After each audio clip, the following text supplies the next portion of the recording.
ओम नमः शिवाय। शिवजी सदा सहाय। ओम नमः शिवाय। गुरुजी सदा सहाय। जय गुरुजी। शुक्राना गुरुजी। शिवपुराण श्री रुद्र संहिता खंड 5वां युद्ध खंड 31वां अध्याय। शिवजी द्वारा देवताओं को आश्वासन। सनत कुमार जी बोले, हे महामुने, इस प्रकार देवताओं की करुण प्रार्थना और अनुनय विनय सुनकर त्रिलोकीनाथ भगवान शिव बोले, हे श्रीहरि, हे ब्रह्मा जी और अन्य सभी देवताओं, मैं दैत्यराज शंखचूड़ के विषय में सब कुछ जानता हूँ। असुरराज शंखचूड़ भले ही देवताओं का शत्रु एवं प्रबल विरोधी हो गया हो, परंतु वह अभी भी धार्मिक है और सच्चे हृदय से धर्म का पालन करता है। परंतु फिर भी तुम लोग मेरे पास मेरी शरण में आए हो और शरणागत की रक्षा करना सभी का कर्तव्य है। इसीलिए मैं तुम्हारी रक्षा करने का वचन देता हूँ। तुम अपनी व्यर्थ की चिंताएं त्याग दो और प्रसन्न होकर अपने अपने स्थान पर लौट जाओ। मैं निश्चय ही शंखचूड़ का संहार करके उसके द्वारा दिए गए कष्टों से तुम्हें मुक्ति दिलाकर तुम्हारे स्वर्ग के राज्य को तुम्हें वापस दिलवाऊंगा। भगवान शिव के इस प्रकार से देवताओं को शंखचूड़ के वध का आश्वासन दे ही रहे थे, तभी उनसे मिलने के लिए राधा के साथ श्री कृष्ण वहां पधारे। भगवान शिव को प्रणाम करके वह प्रभु की आज्ञा से उनके पास ही बैठ गए। श्री कृष्ण और राधा ने महादेव जी की मन में बहुत स्तुति की। जब भगवान शिव ने उनसे उनके आने का कारण पूछा, तब श्री कृष्ण जी बोले, हे कृपा निधान, हे दयानिधि, आप तो सब कुछ जानते हैं। आप ही इस जगत में सनाथ हैं। आप तो जानते ही हैं कि मैं और मेरी पत्नी दोनों ही शाप भोग रहे हैं। मेरा पार्षद सुदामा भी शाप के कारण दानव की योनि में अपना जीवन जी रहा है। आप भक्त वत्सल हैं प्रभु, हम आपकी शरण में आए हैं। हम पर अपनी कृपा दृष्टि करिए और हमें हमारे दुखों से मुक्ति दिलाइए। भगवान, आप हमें इस शाप से मुक्ति दिलाइए। भगवान श्री कृष्ण की इस प्रार्थना को सुनकर देवादिदेव महादेव जी बोले, हे कृष्णा, आपको डरने की कोई आवश्यकता नहीं है। निश्चय ही आपका कल्याण होगा। आप शाप के अनुसार 12 कल्प तक इस शाप को भोगने के पश्चात ही राधा सहित अपने निवास बैकुंठ लोक को प्राप्त होंगे। आपका सुदामा नामक पार्षद इस समय दानव योनि में शंखचूड़ के रूप में सभी को दुख दे रहा है। इस समय वह देवताओं का प्रबल विरोधी और शत्रु है। देवताओं को उसने बहुत कष्ट दिया है, उनका राज्य छीनकर उन्हें बंदी बना लिया है। तब भगवान शिव बोले कि मैं आपके दुखों और कष्टों को समझता हूँ। अब आपको चिंता करने की कोई आवश्यकता नहीं है, अतः सब कुछ भुला दो। तब उन्होंने ब्रह्मा जी और श्री हरि विष्णु को आदेश दिया कि वे वहां से जाकर अन्य देवताओं को समझाएं कि वे निश्चिंत हो जाएं। मैं उनकी इच्छा अवश्य पूरी करूंगा और उन्हें शंखचूड़ के भय से मुक्त कराऊंगा। भगवान शिव के ये वचन सुनकर श्री कृष्ण, राधा, ब्रह्मा जी सहित श्री हरि विष्णु को बहुत संतोष हुआ। तब वे उन्हें हाथ जोड़कर प्रणाम करने लगे। तत्पश्चात भगवान शिव से आज्ञा लेकर सभी प्रसन्नतापूर्वक अपने अपने स्थान को चले गए। इति श्री 31वां अध्याय समाप्त। 32वां अध्याय पुष्पदंत शंखचूड़ वार्ता। व्यास जी बोले, हे ब्रह्मापुत्र सनत कुमार जी, जब देवाधिदेव महादेव जी ने ब्रह्मा, विष्णु और देवराज इंद्र सहित श्री कृष्ण को शंखचूड़ के वध का आश्वासन दिया, तब सब देवता प्रसन्न होकर उनसे विदा लेकर अपने अपने धाम को चले गए। तब आगे क्या हुआ, भगवान शिव ने क्या किया? व्यास जी का प्रश्न सुनकर सनत कुमार जी बोले, हे महामुने, भगवान शिव के आश्वासन देने पर वे असुरराज शंखचूड़ को वध करेंगे। सभी देवता अपने अपने स्थान को चले गए। तब भगवान शिव ने विचार किया कि क्या किया जाना चाहिए। तत्पश्चात उन्होंने गंधर्व राज चित्ररथ पुष्यदंत को स्मरण किया।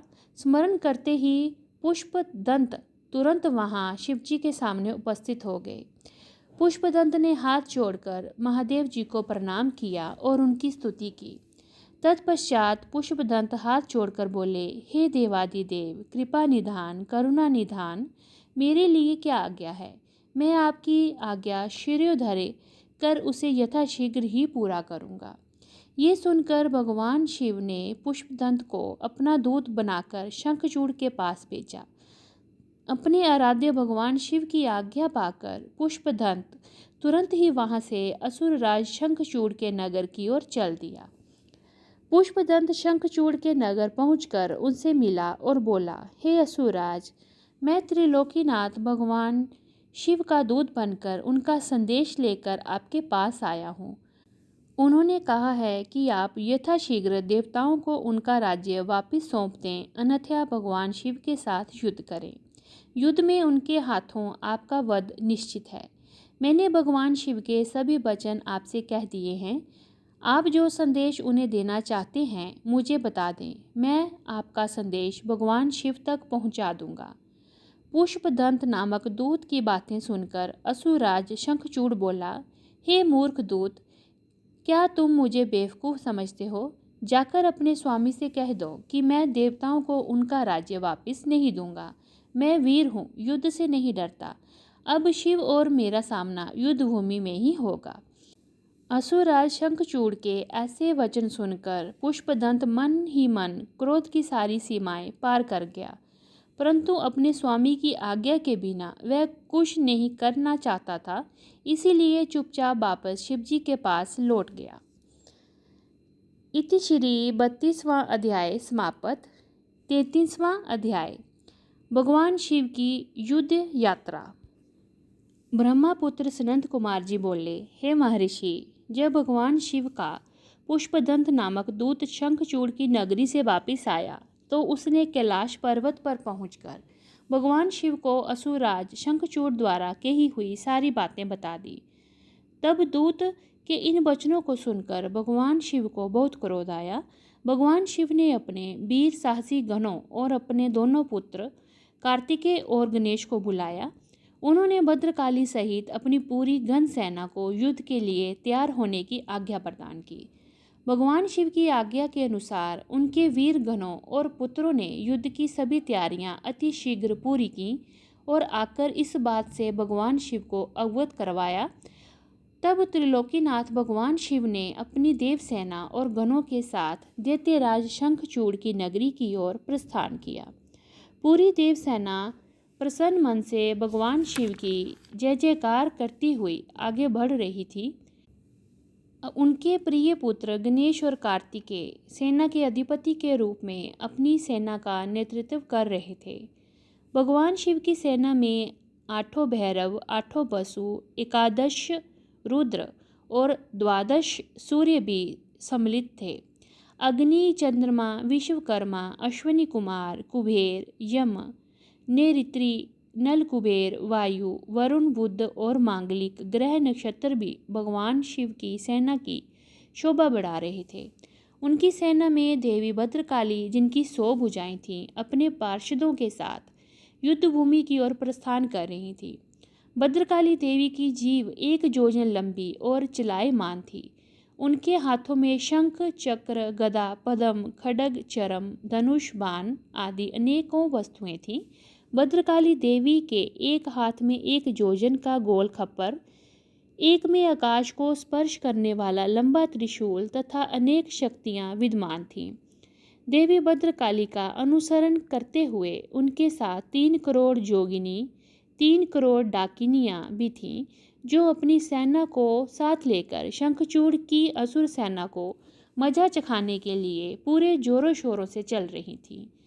इस प्रकार त्रिलोकीनाथ भगवान शिव की विशाल सेना, जिसमें हजारों वीर बलशाली गण विद्यमान थे, पूरे मनोयोग के साथ युद्ध स्थल की ओर बढ़ रही थी।